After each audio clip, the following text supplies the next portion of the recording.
हाँ जी, अस्सलाम वालेकुम।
बिस्मिल्लाहिर्रहमानिर्रहीम। अस्सलाम वालेकुम स्टूडेंट्स।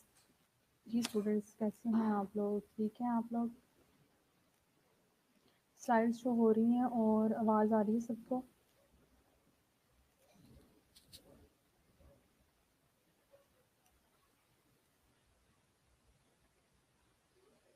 चलें, ठीक है। सो स्टूडेंट्स, हम लास्ट लेक्चर में हम रिवीजन कर रहे थे फर्स्ट यूनिट की, जिसमें हमारा फर्स्ट टॉपिक जो है उसमें है जी review health transition and good health.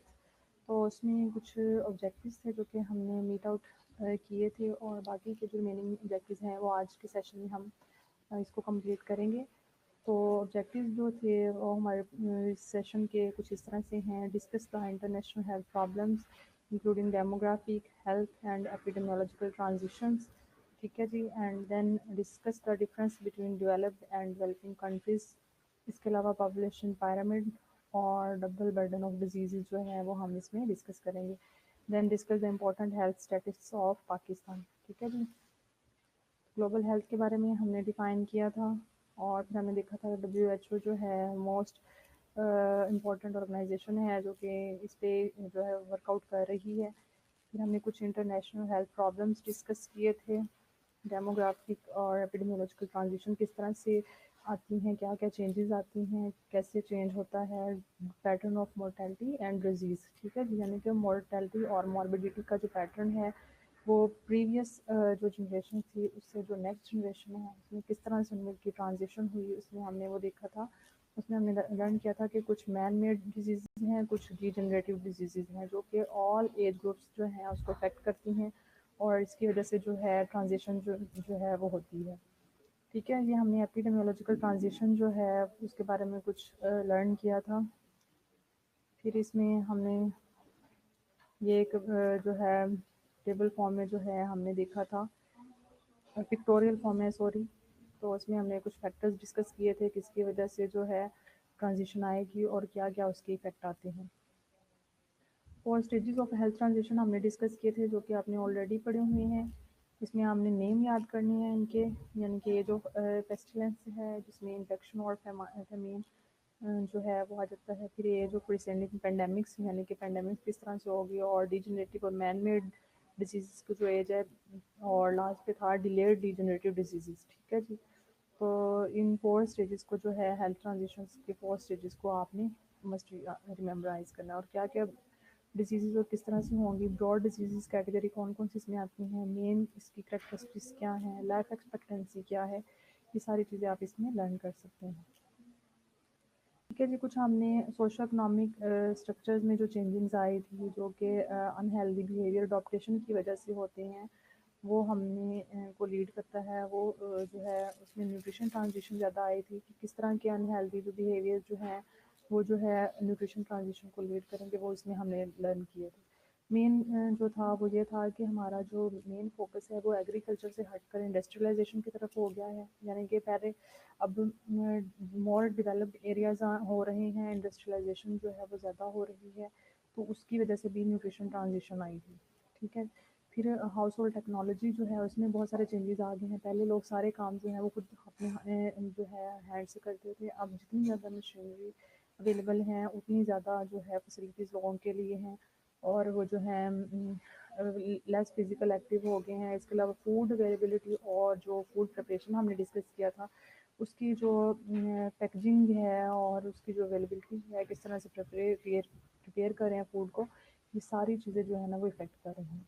जितना ज़्यादा हम नेचुरल ईट करते हैं, यानी कि कैन फूड्स और फ्रीज़ फूड्स और इसे अवॉइड करेंगे, उतने ज़्यादा आप हेल्दी रहते हो। ठीक है जी। इसके अलावा लेयर एक्टिविटीज़ में जो है अडल्ट और चिल्ड्रन में ड्रामेटिक शिफ्ट जो है वो हुआ था। ज़्यादातर हम टाइम जो है वो सिटिंग में गुजारते हैं। ठीक है, सेडेंट्री लाइफस्टाइल में आ गए हैं, तो हमारी फिजिकल एक्टिविटी कम हो गई है, तो उसकी वजह से भी इसमें जो है वो चेंजेस आ गए हैं। अब हम यहाँ से डिस्कस करते हैं अपना लेक्चर जिसमें है जी ग्लोबलाइजेशन फेवर्स लाइफस्टाइल ट्रांजिशन। ठीक है जी। अब लाइफस्टाइल जो है वो किस तरह से ट्रांजिशन आएगी। ठीक है जी। उसमें सबसे पहले है जी trade liberalisation of world markets and organisation. ठीक है जी। एक तो लिबरल हो गए हैं हम ज़्यादा, मार्केट्स वगैरह ज़्यादा बन गई हैं, और ऑर्गेनाइजेशन हमारा फोकस जो है वो ज़्यादा हो रहा है। तो रूरल की बजाय जो रूरल एरियाज़ जो हैं उसे अर्बन एरिया में जब हम प्रमोट करते हैं तो उसकी वजह से हमारा जो लाइफस्टाइल है वो खुद ब खुद चेंज हो जाता है। तो उसकी वजह से लाइफस्टाइल में जो है वो ट्रांजिशन आती हैं और उसमें चेंजेस आती हैं। ठीक है जी। उसमें आप देख सकते हैं न्यूट्रिशन ट्रांजिशन सबसे पहले है जी। तो हम जितनी भी जंक फूड्स खाते हैं उसमें फैट्स का कंटेंट भी ज़्यादा होता है, और शुगर जो आइटम्स हैं उनका कंटेंट भी ज़्यादा होता है, जिसमें ज़्यादातर जो है कोल्ड ड्रिंक्स वगैरह हम यूटिलाइज़ कर रहे होते हैं। ठीक है, इसके अलावा कॉम्प्लेक्स कार्बोहाइड्रेट्स जो हैं वो कम होंगे। इसके अलावा सप्लाई लार्जर दैन डिमांड। ठीक है जी, डिमांड की बजाय जो है लार्जर सप्लाई जो है वो अवेलेबल होगी, तो वो भी जो है इसको इफेक्ट करेगी, यानी कि लार्ज पोर्शन जो हैं उसमें आएंगे। फ्यूल्स कंपटीशन हो सकता है एंड प्रमोशन। इसके अलावा डिक्रीजिंग कॉस्ट ऑफ कैलोरीज, यानी कि फैट्स एंड शुगर्स वगैरह जो है वो होगी। इसके अलावा फेवर कंजम्पशन और टोबैको का लेवल जो है वो इंक्रीज, यानी कि जिस तरह का हम लाइफ स्टाइल आप देखते हैं कि अर्बनाइजेशन में जो है वो टोबैको का लेवल जो कंजम्पशन है वो भी बहुत ज़्यादा है। ठीक है जी, इसके अलावा इंफॉर्मेशन और कम्युनिकेशन टेक्नोलॉजीज़ में जो हैं वो भी चेंजेस आए हैं, वो भी लाइफ स्टाइल ट्रांजिशन को लीड करते हैं, जिसमें ग्लोबल एडवर्टाइजिंग और promotion of unhealthy life style. आप अगर टीवी टेलीविज़न पे या ऐड वगैरह कमर्शियल देखते हैं, ऐड वगैरह देखते हैं, तो उसमें आप देखते हैं तो बहुत ज़्यादा ये ऐसे कमर्शियल होते हैं जो कि अनहेल्दी लाइफस्टाइल को जो है प्रेजेंट कर रहे होते हैं। तो आजकल की जो जनरेशन है वो उसी को फॉलो करती है और उसी को जो है फिर अडॉप्ट करने की कोशिश करती है। ठीक है जी, देन है जी urbanisation and accelerated migration of the populations. ठीक है, जिसके पॉपुलेशन की माइग्रेशन बहुत ज़्यादा हो रही है। पहले लोग रूरल एरियाज़ में रहते थे, अब जो है वो अर्बन एरिया में ज़्यादातर मूव करते हैं, जहाँ पे फैसिलिटीज़ होती हैं, लोग उन एरियाज़ में ज़्यादा रहना चाहते होते हैं। ठीक है जी, तो इसमें के facilities adaptation of unhealthy lifestyle जो है उसको लीड करते हैं, क्योंकि जितनी ज़्यादा फैसिलिटीज़ होंगी, अगर टेक्नोलॉजी का यूज़ ज़्यादा हो रहा है, मशीनरी का यूज़ ज़्यादा हो रहा है, तो उसकी रिस्पॉन्स में क्या होगा कि पर्सन का जो फिज़िकल एक्टिविटी का जो लेवल है वो कम हो जाएगा। ठीक है जी, जैसे फिज़िकल एक्टिविटी वगैरह कम होगी, अनहेल्दी लाइफस्टाइल होगा, अगर पर्सन का जो है एक्सीडेंटल लाइफस्टाइल ज़्यादा होगा, तो वो जो है वो लाइफस्टाइल ट्रांजिशन को लीड करेगा। ठीक है जी, CVD are transmitted disease whose vectors are commercial and advertising practices. ठीक है जी, कार्डियोवैस्कुलर डिजीज होती हैं, ऐसी डिजीज होती हैं जो कमर्शियल और एडवर्टाइजिंग जो है उसकी वजह से होती हैं। ठीक है जी, आप ये एक मॉडल देख सकते हैं, इसमें 4 स्टेजेस ऑफ हेल्थ ट्रांजिशन दिखाए गए हैं। ठीक है जी, उसमें दिखाया गया है कि कौन सी डिज़ीज़ जो है उसका मोर्टेलिटी रेट कितना ज़्यादा होगा और उसकी लाइफ एक्सपेक्टेंसी क्या होगी। तो इसमें है जी a model of health transition accounting for mortality rates of diseases and broad cause of non-communicable disease, NCD non-communicable disease। ठीक है जी, इसमें एक मोर्टेलिटी रेट को शो करता है और दूसरा नॉन कम्युनिकेबल डिजीज जो है उसको कॉजेज को जो है शो करेगा। स्टेज 1 में है जी इन्फेक्शन। ठीक है जी, न्यूट्रिशनल डेफिशिएंसीज वगैरह हो सकती हैं। फॉर एग्जांपल स्टेज 2 है जी एसिड डेवलप, जिसमें इंक्रीज एली और इंक्रीज सॉल्ट हो सकते हैं। स्टेज 3 है जी इंडस्ट्रियलाइजेशन, अर्बनाइजेशन, फैट्स ज़्यादा हो रहे हैं, सीडेंट्री लाइफस्टाइल हो रहा है, स्मोकिंग हो रही है। ठीक है जी, और स्टेज 4 पे है जी हेल्थी लाइफस्टाइल, केस मैनेजमेंट हो रहा है। ठीक है जी, तो आप ये मोर्टेलिटी का एक जो है वो पैराग्राफ देख सकते हैं और लाइफ एक्सपेक्टेंसी का। तो डिजीज़ शो हैं, कलर में जो है वो डिजीज़ इसमें शो हैं, आप देख सकते हैं कि किस डिज़ीज़ का जो है मोर्टेलिटी रेट ज़्यादा है और किस डिज़ीज़ की जो है वो लाइफ एक्सपेक्टेंसी जो है वो किस तरह से है। ठीक है जी, then main engine of health transition. अब हेल्थ ट्रांजिशन के जो मेन इंजन है उसमें आप देख सकते हैं, सबसे पहले डेमोग्राफिक ट्रांजिशन है इसमें, फिर एपिडेमियोलॉजिकल ट्रांजिशन है जो हमने लर्न किया, फिर सोशल ग्रेडियंट है और लास्ट पे है जी ट्रांजिशन इन हेल्थ सर्विसेज। तो डेमोग्राफिक ट्रांजिशन जो है उसमें आप देख सकते हैं लोअर मोर्टेलिटी। ठीक है जी, specially from infectious diseases, large gains in youth leads to increase in life expectancy and larger proportion of older adults in the population। ठीक है जी, अब इसमें डेमोग्राफिकल चेंजेस इस तरह से आए हैं कि मोर्टेलिटी का जो लेवल है वो कम हो गया है। ठीक है जी, इसके अलावा लाइफ एक्सपेक्टेंसी, डेफिनेटली जब मोर्टेलिटी रेट कम होगा तो लाइफ एक्सपेक्टेंसी जो है वो इंक्रीज़ होगी और ओल्डर पॉपुलेशन जो है वो भी इंक्रीज़ होगी। दूसरा एपिडेमियोलॉजिकल ट्रांजिशन है जिसमें है जी shift from infectious and nutritional disorders to chronic lifestyle related disorders as dominant health problem. इसमें जो है वो एपिडेमियोलॉजिकल ट्रांजिशन है जिसमें डिजीज़ आ जाएंगी और उसकी वजह से जो बिहेवियर मॉडिफिकेशन होगी या जिस उसकी वजह से क्रॉनिक जो लाइफस्टाइल उसके सेट होंगे वो जो है इसमें आ जाते हैं। फिर सोशल ग्रेडियंट है जिसमें लार्ज नॉन कम्युनिकेबल डिजीज़ हैं, burden shifts from initially affluent urban populations, for example to poorer population segments, low education, low purchasing power, favoring intake of the cheaper energy than foods। Explore access to health service. अब इसमें जो है social grading में ये दिखाया गया कि जितनी ज़्यादा रिच पीपल होंगे उनकी फैसिलिटीज़ ज़्यादा होंगी, वो अच्छी फूड भी न्यूट्रिशन भी जो है वो ले सकते हैं, उनका एजुकेशन लेवल भी अच्छा होगा। लेकिन as compare to the rich to the poor population, उनमें जो है नॉन कम्युनिकेबल डिजीज़ जो है उनके चांसेस जो है वो ज़्यादा होते हैं और उनमें प्रॉब्लम्स भी ज़्यादा होंगे। एक तो है कि उनका एजुकेशन का लेवल कम होगा, दूसरा उनके लिए परचेजिंग पावर जो है वो कम होगी, उनके पास इतनी मनी नहीं है, इकॉनमी लेवल उनका इतना लो है कि वो प्रॉपर फूड जो है वो परचेज नहीं कर सकते। और थर्ड वन है जी, वो हेल्थ सर्विसेज के लिए प्रॉपर एक्सेस नहीं है उनका। ठीक है जी। देन है ट्रांजिशन इन हेल्थ सर्विसेज, जिसमें आ जाता है differential access to and use of the preventive and curative health services. इसमें प्रिवेंटिव और क्यूरेटिव हेल्थ सर्विसेज आ जा सकती हैं अगर एडवांस टेक्नोलॉजी आएगी, अगर डिजीज़ को हम अर्ली स्टेज पे फाइंड आउट कर लेते हैं और उसका अर्ली ट्रीटमेंट देते हैं, तो वो जो है उसकी रिकवरी जो है अर्ली रिकवरी जो है उसकी पॉसिबल है। ठीक है जी। ये देख सकते हैं आप पिक्चर, किस तरह से एपिडेमियोलॉजिकल ट्रांजिशंस आई हैं। नेचुरल फूड की बजाय जो है जंक फूड्स में जाते हैं। ठीक है जी। तो इसमें आप देख सकते हैं from traditional to modern nutrition, जिसमें ट्रेडिशनल जो है वो देसी फूड वगैरह जो है जिस कल्चर में हम रह रहे हैं उसकी जो नेचुरल फूड जो होती हैं तो हम ट्रेडिशनल कहेंगे, और जो मॉडर्न न्यूट्रिशन जो है जंक फूड वगैरह जो हम ज़्यादातर बेकरी आइटम्स और फूड वगैरह डिफरेंट किस्म के पिज़्ज़ा बर्गर्स वगैरह जो eat कर रहे होते हैं तो उसमें आ जाते हैं। अब देख मार्केटिंग देख सकते हैं from traditional to modern food marketing किस तरह से हो रही है। नेचुरली जो है वो द लेफ्ट साइड है और राइट साइड पे जो है वो मॉडर्न फूड मार्केटिंग है। हर चीज़ जो है वो पैकेजिंग के वे पे, अगर जो ये जो है डेंजरस है, जो नेचुरल चीज़ें हैं वो हेल्दी हैं हमारे लिए। ठीक है जी। जैसे जो है फ्रेश फूड जो है वो बाय कर रही है लेडी, तो वो जो है फ्रेश वेजिटेबल्स और फ्रूट्स वगैरह जो है वो नेचुरल है और वो हेल्दी है। लेकिन अगर हम कैंड या पैक्ड आइटम्स लेते हैं तो इनमें क्योंकि बहुत सारे पेस्टिसाइड्स वगैरह यूज़ किए होते हैं इनको प्रिजर्व करने के लिए, तो वो जो है अनहेल्दी जो है उसको लीड करते हैं। तो आप अगर आप हेल्दी रहना चाह रहे हैं तो आपने चूज़ करना है कि आपको कौन सी डाइट जो है वो लेनी है। ये देखें, पहले एग्रीकल्चर वर्क था और अब टेक्नोलॉजी जो है ज़्यादातर यूज़ हो रही है, तो एग्रीकल्चर में फिज़िकल फिटनेस वगैरह ज़्यादा थी, लोग जो है हेल्दी रहते थे। लेकिन अब टेक्नोलॉजी ज़्यादातर सीडेंट्री लाइफस्टाइल है, तो लोग जो है वो अनहेल्दी बिहेवियर को लीड कर रहे हैं, अडॉप्ट कर रहे हैं। देन है जी from tradition to modern transportation. ठीक है जी, कुछ इस तरह से ट्रेडिशन ट्रांसपोर्टेशन थी, आप देख सकते हैं कैमल्स वगैरह। ठीक है। और देन जो है मॉडर्न ट्रांसपोर्टेशन जो है उसको देख सकते हैं। अब हम डिस्कस करेंगे कुछ डिफरेंसेस हैं जो कि between developed and developing countries के दरमियान होते हैं, तो हम वो डिस्कस करेंगे। इनका डिफरेंस जो है आपको पता होना चाहिए कि क्या कौन कौन से डिफरेंसेस हैं जो कि हो सकते हैं। सबसे पहले हम डिस्कस करते हैं अबाउट डेवलप्ड कंट्रीज़। ठीक है जी। डेवलप्ड कंट्रीज़ कौन सी कंट्रीज़ होते हैं? अ developed nation is one that has a very high rank in industrial advancement.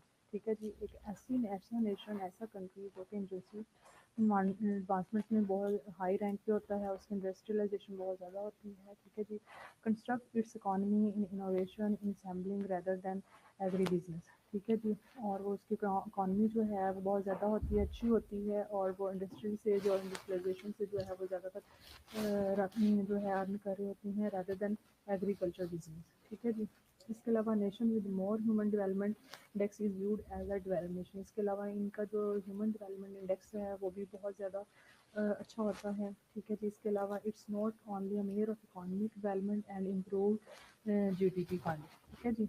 ना सिर्फ इकोनॉमिक डेवलपमेंट इसमें होती है बल्कि इसमें जीडीपी जो है वो भी इम्प्रूव होती हैं। तो ये जो है डेवलप कंट्रीज़ की कुछ करेक्टरिस्टिक्स हैं। रीज़न्स क्या हैं? सबसे पहला रीज़न है कि फॉर्म ऑफ गवर्नमेंट, उनकी गवर्नमेंट जो है वो प्रॉपर इस्टेब्लिश होती है, प्रॉपर उनकी गवर्नमेंट जो है वो वेल वर्कआउट कर रही होती है। ठीक है। देन फ्री मार्केट इकॉनमी होती है। ठीक है जी। Then lack of corruption, in countries में करप्शन जो है वो कम होती है, होती ही नहीं बल्कि more dependent on manufacturing than agriculture. इसमें इन कंट्रीज़ का जो सोर्स ऑफ इनकम है वो एग्रीकल्चर की बजाय इंडस्ट्रियलाइजेशन पे होता है, यानी कि मैन्युफैक्चरिंग प्रोडक्ट मैन्युफैक्चरिंग है उस पर डिपेंड करेगा। देन प्रेवलेंट टेक्नोलॉजी, इन कंट्रीज़ में जो टेक्नोलॉजी है वो भी बहुत ज़्यादा अच्छी होती है, उनके पास जो है हाई क्वालिटी में होती है। तो ये कुछ रीज़न है जिसकी वजह से डेवलप्ड कंट्रीज़ जो हैं वो डेवलप्ड कहलाती हैं। ठीक है, एग्जाम्पल आप इसके देख सकते हैं, यूनाइटेड स्टेट्स हैं, जापान, जर्मनी और फ्रांस जो है कुछ ऐसे ममालिक हैं जो कि डेवलप्ड जो है में उनका शुमार आता है। अच्छा जी, अब हम देखते हैं डेवलपिंग कंट्रीज़, कौन से ऐसे कंट्रीज़ हैं जो कि डेवलपिंग हैं। सबसे पहले nation that is not yet industrialise, ऐसी नेशन जो कि जिसका मेन फोकस जो है वो एग्रीकल्चर पे होगा, मेन सोर्स ऑफ इनकम जो है वो एग्रीकल्चर होगी और इंडस्ट्रियलाइजेशन इतनी नहीं होती, उसमें इतनी ज़्यादा प्रोडक्शन नहीं हो रही होती। ठीक है जी, a country having less utilization of resources, जिसमें रिसोर्सेज का यूटिलाइजेशन नहीं हो रहा, then low per capita income leads toward lower GDP, जिनमें जीडीपी जो है वो कम होगा। इसके अलावा economy most depends upon agriculture sector. ठीक है जी, एग्रीकल्चर पे जो है इसका जो है वो ज़री आप कह सकते हैं ज़री ममालिक जो हैं वो डेवलपिंग हैं और इंडस्ट्रियलाइजेशन जो है वो डेवलप है। ठीक है जी, इसके अलावा लो मॉडर्न टेक्नोलॉजी होती है, then low level of education, health care and expectancy. ठीक है जी, इन कंट्रीज़ में एजुकेशन का लेवल भी कम होगा, हेल्थ केयर फैसिलिटीज़ भी कम होंगी और लाइफ एक्सपेक्टेंसी भी कम होगी। ठीक है जी, एग्जांपल्स में आप देख सकते हैं मेक्सिको है, ब्राज़ील, साउथ अफ्रीका, थाईलैंड और पाकिस्तान, ये सारे जो हैं जी डेवलपिंग कंट्रीज़ में आते हैं। कुछ डिफरेंसेस हैं, ये टेबल जो है आपको जो है हेल्प आउट करेगा कि डेवलप और डेवलपिंग कंट्रीज में कौन कौन से डिफरेंसेस होने चाहिए। तो इसमें आप लर्न कर सकते हैं, एक तो नेशनल वेल्थ अगर आप देखें, डेवलप की जो है वो हाई होगी, डेवलपिंग की मॉडरेट होगी। फाइनेंस अगर आप देखें डेवलप में तो डेवलप्ड होगा और इंटीग्रेटेड होगा, लेकिन डेवलपिंग कंट्रीज में लेस डेवलप्ड होगा। स्टैंडर्ड ऑफ लिविंग जो है वो इसमें डेवलप्ड में गुड होगा, डेवलपिंग में मॉडरेट हो सकता है या लो हो सकता है, पुअर हो सकता है। ठीक है जी, कैरेक्टर ऑफ इकॉनमी इसमें डेवलप्ड कंट्रीज़ में हमने देखा कि इंडस्ट्रियलाइजेशन जो है, प्रोडक्शन यानी कि मैन्युफैक्चरिंग जो है इसकी मेन सोर्स है, तो पोस्ट इंडस्ट्रियल जो है इसकी जो है ज़्यादातर है, लेकिन डेवलपिंग में इंडस्ट्रियल आप कह सकते हैं या एग्रीकल्चर कह सकते हैं, ज़्यादातर जो है ज़रूरी ममालिक जो होते हैं उनका जो मेन सोर्स है वो ज़राअत से होता है। ठीक है जी, इसके अलावा डिस्ट्रीब्यूशन ऑफ इनकम जो है डेवलप में इक्वल है, लेकिन डेवलपिंग में अनइक्वल है।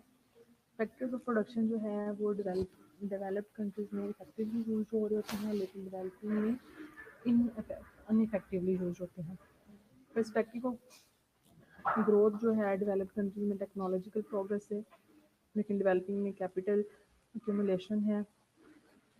इनफर्नल वायलेंस डेवलप्ड में जो है वो लो है, लेकिन डेवलपिंग में मॉडरेट है। ठीक है जी, तो ये कुछ डिफरेंसेस हैं, अगर आप इस टेबल को याद कर लेंगे तो आपके लिए ईजी हो जाएगा।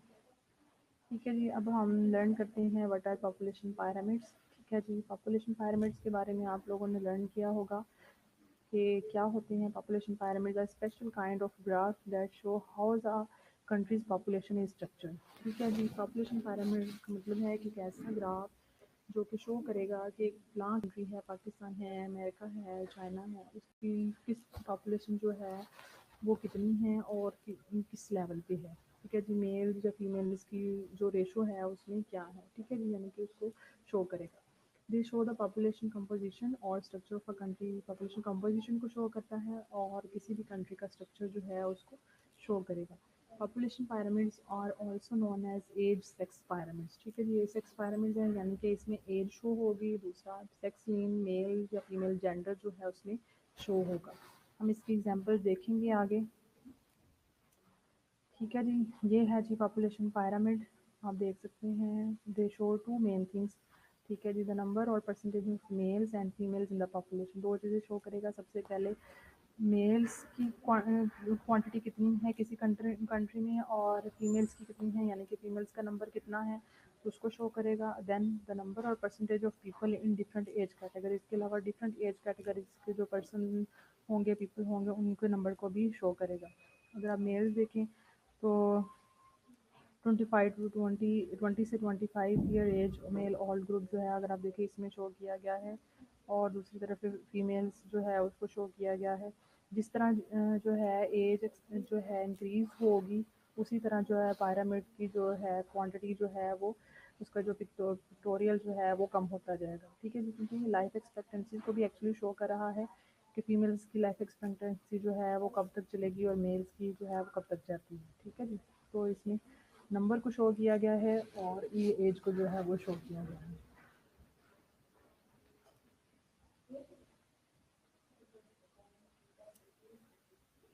जी सिमरा ऐसे ही है।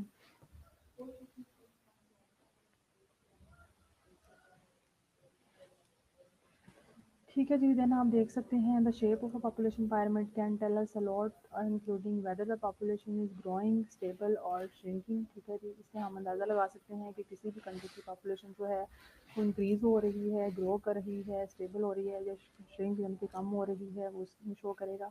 Then information about the history of a country via what happen to its peoples. ठीक है जी, कि फ़लाँ ईयर में फॉर एग्जांपल कोई डिजीज़ अगर किसी एरिया में स्पेसिफिक एरिया में स्पेसिफिक कंट्री को अफेक्ट करती है तो उस ईयर में उस कंट्री का जो पॉपुलेशन का जो कंटेंट था वो कितना रहा, किस तरह इफेक्ट हुआ, कितने लोग जो है वो मोर्टेलिटी को लीड किए, कितने जो है डिजीज़ को, तो ये सारी चीज़ें जो हैं फिर उसमें जो है शो होती हैं। ठीक है जी, they can also tell us about the future of a population. किसी भी पॉपुलेशन का फ्यूचर बता सकते हैं कि जिस स्पीड से उसका जो रेट है वो इंक्रीज़ हो रहा है। तो फॉर एग्जांपल 2000 ट्वेंटी में अगर पाकिस्तान की पॉपुलेशन इस वक्त ये है तो जो पॉपुलेशन पायरामिड जो एपिडेमियोलॉजिस्ट होते हैं जो वो आपको डिफाइन करके बता सकते हैं कि 20 और 30 में जो है पॉपुलेशन जो है वो कितनी हो सकती है, कितनी एक्सपेक्टेशन जो है वो लगाई जा सकती है। ठीक है जी,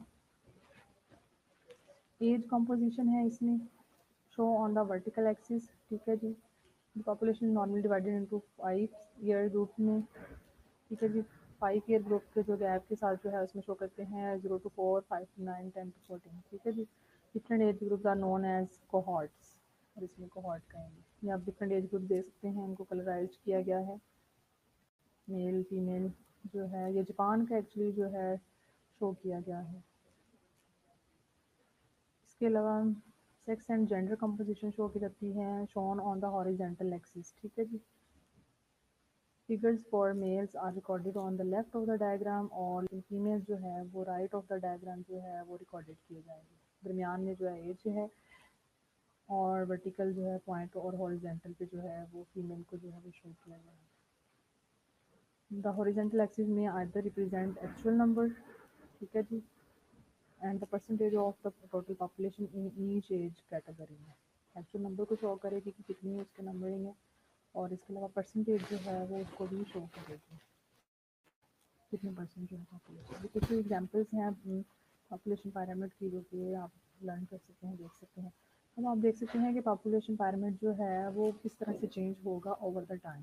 ठीक है जी, for example changes in the population pyramid अगर आप देखें 1950 में जो था वो कुछ इस तरह से था और फिर 2010 में कुछ इस तरह से हो गया, देन 2050 में जो है एस्टिमेट लगाया गया है कि कुछ इस तरह से होगी पॉपुलेशन। तो ये एक स्टडी है अबाउट पॉपुलेशन, तो उसमें हम देख सकते हैं कि फलां कंट्री है तो उसकी पॉपुलेशन 10-15 साल पहले कैसी थी या प्रेजेंटली किस तरह से है और आफ्टर 20 ईयर्स या 30 ईयर्स जो है वो किस तरह जो है वो जा सकती है। तो पॉपुलेशन पायरामिड की बेस पे जो है तो वो गैस कर सकते हैं। ये जर्मनी का है। ठीक है जी, कुछ जर्मनी का ये डिफरेंट मैंने एक्चुअली शो आपको शो कराया है ताकि आप लोगों को अंडरस्टैंडिंग हो जाए कि किस तरह से पॉपुलेशन पायरामिड जो है वो अंडरस्टैंड कर सकते हैं आप।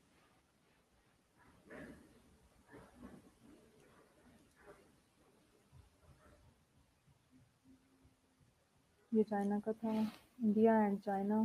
ठीक है जी, यूएई क्या है। अच्छा जी, पॉपुलेशन पायरामिड में जो है इन ट्रांजिशन जो है वो किस तरह से हेल्प आउट करेगा। अगर तो रैपिड ग्रोथ है किसी पॉपुलेशन की तो आप देख सकते हैं कि पायरामिड किस तरह से जो है जा रहा है, एक्सटेंड हो रहा है। अगर स्लो ग्रोथ है तो फिर किस तरह से जाएगा, ज़ीरो ग्रोथ है तो वो किस तरह से मेंटेन है और अगर नेगेटिव ग्रोथ है तो फिर किस तरह से मेंटेन है। तो ये कुछ शेप्स हैं जो कि बताती हैं कि फलां पॉपुलेशन की जो ग्रोथ है वो किस तरह से जो है वो इफेक्ट होगी। ठीक है जी, ये पाकिस्तान का पॉपुलेशन पायरामिड है 2019 का। ठीक है जी, इसमें टोटल पॉपुलेशन बताई गई है। ठीक है जी, मेल फीमेल जो है उसका जो है रेशो बताया गया है कि किस तरह से जो है वो occurrence हुई है उनकी according to age life expectancy जो है उसमें शो की गई है। और इसमें आप देख सकते हैं कि मेल फीमेल की जो है वो रेशो, तो इसमें ये रैपिड ग्रोथ को शो कर रहे हैं। ठीक है जी, तो इसमें रैपिड ग्रोथ हो रही है, पॉपुलेशन डे बाय डे जो है वो इंक्रीज हो रही है।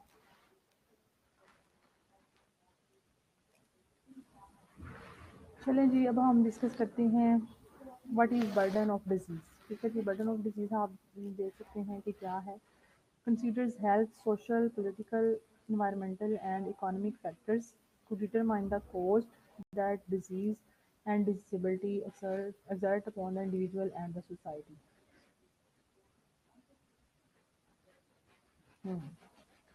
जी सिमरा, ठीक है जी। अच्छा जी, अब बर्डन ऑफ डिजीज़ में हम देख सकते हैं कि किसी भी कंट्री में फ़लाँ कोई डिज़ीज़ आई है तो उसकी वजह से उसके जो हेल्थ है, हेल्थ स्टेटस है, उसका सोशल है या पॉलिटिकल है, एनवायरमेंटल है, या जो इकॉनमी है उसकी, तो वो उस पे जो है वो किस तरह से इफ़ेक्ट करेगी।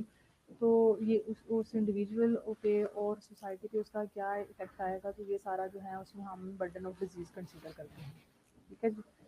तो who WHO global burden of disease जो है उसने स्टडी किया था WHO ने। ठीक है जी, तो उसमें क्या the study contains information on, ठीक है, जिसमें कुछ ऑब्जेक्टिव्स बनाए थे कि उसमें मेन जो बर्डन ऑफ द डिजीज़ है वो किन चीज़ों पे इफेक्ट करेगी और उसमें क्या क्या आ सकता है।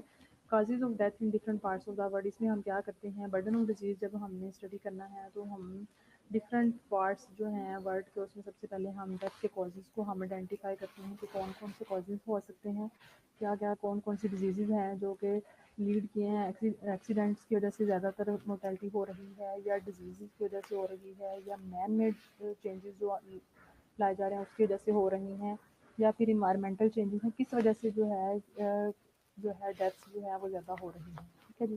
Then leading causes of the death by age, sex and disease. ठीक है, एज यहाँ पे हम डिस्कस कर लेते हैं। फिर कुछ चिल्ड्रन में इफ़ेक्ट करेंगी, कुछ एडल्ट्स को, कुछ ज़्यादातर जो है वो ओल्डर एज जो है उनमें डिजीज़ इफ़ेक्ट करती हैं। इसके अलावा एज जिनके कुछ डिजीज़, स्पेसिफिक डिजीज़ जो है मेल्स को इफ़ेक्ट करेंगे और कुछ जो हैं वो फीमेल को इफ़ेक्ट करती हैं। ठीक है, और डिजीज़ इटसेल्फ जो है वो भी आ जाती है, तो उसमें भी हम देखते हैं कि इसके क्या क्या जो है वो हो सकते हैं। Number of people with various disease and disability है, इसमें हम डिस्कस करते हैं कि कौन कौन सी पीपल जो हैं वो इन्फेक्टेड हैं और उनमें क्या क्या डिसेबिलिटीज़ आई हैं, और उसमें भी हम काउंट करते हैं। Then number of people who become ill each year, जो हर साल ही बीमार होते हैं, उसको हम देखते हैं जिनमें डिफरेंट फैक्टर्स जो हैं वो हो सकते हैं। इम्यूनो कम्प्रोमाइज़ हो सकते हैं, तो इम्यूनिटी लेवल उनका जो है वो लो हो सकता है, या कुछ और स्पेसिफिक पीपल्स आ सकते हैं, क्राइटेरिया इसमें आ जाता है, जो कि हर से बीमार होते हैं। इसके अलावा causes of loss of a health and the actual loss of the years of the good health. ठीक है, एक तो हेल्थ उसकी लॉस हो रही है, दूसरा एक्चुअल लॉस हो रहा है। ठीक है जी, गुड हेल्थ की ईयर्स का जो है उनका लॉस हो रहा है, जिसमें ये जो है इंफॉर्मेशन जो है वो सारी ली गई। आप इसमें देख सकते हैं कि 10 leading causes of death in the world.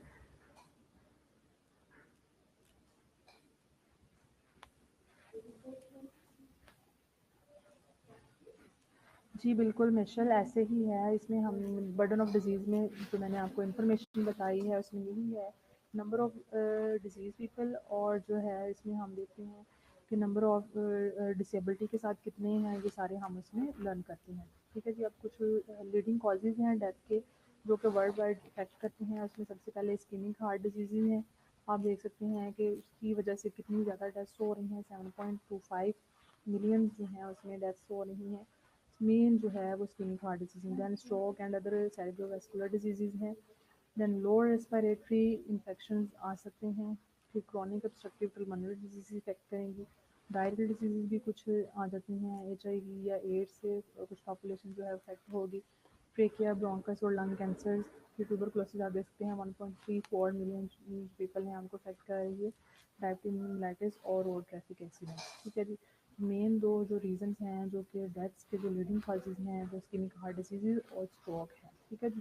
Cerebrovascular disease जो कि मेन जो है लीडिंग कॉज है।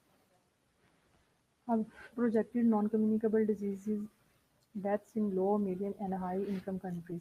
ठीक है, जब हमने इसमें ये शो किया गया है कि अगर हाई इनकम कंट्रीज़ हैं या मिडिल इनकम जो हैं या लो इनकम है, तो उसमें किस तरह से नॉन कम्युनिकेबल डिजीज़ जो हैं उसकी वजह से डेथ्स जो हैं वो होंगी।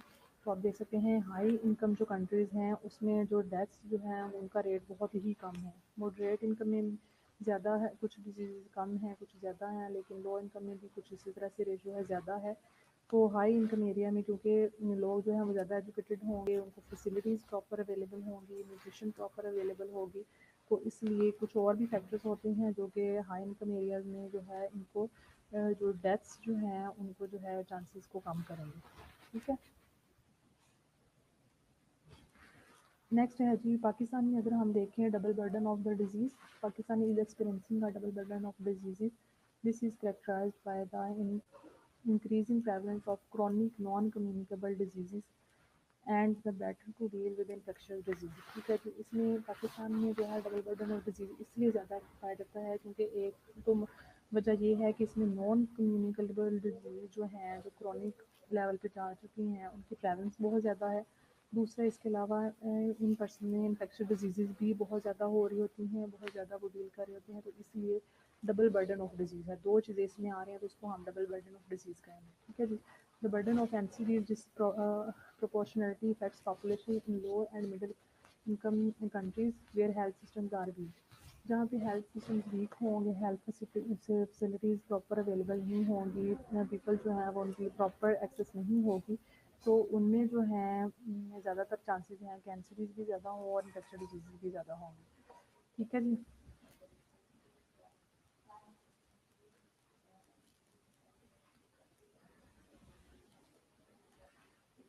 Then future impact of double burden of disease हम डिस्कस करेंगे।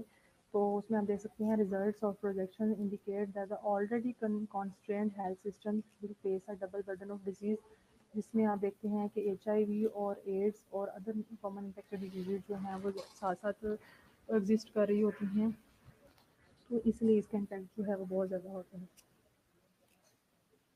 ठीक है जी, ये क्वेश्चन है what is the social and economic impact of this double burden. तो आपने जो है इसके बारे में सोचें कि क्या हो सकता है, तो आप मुझे जो है फीडबैक अपना दे सकते हैं।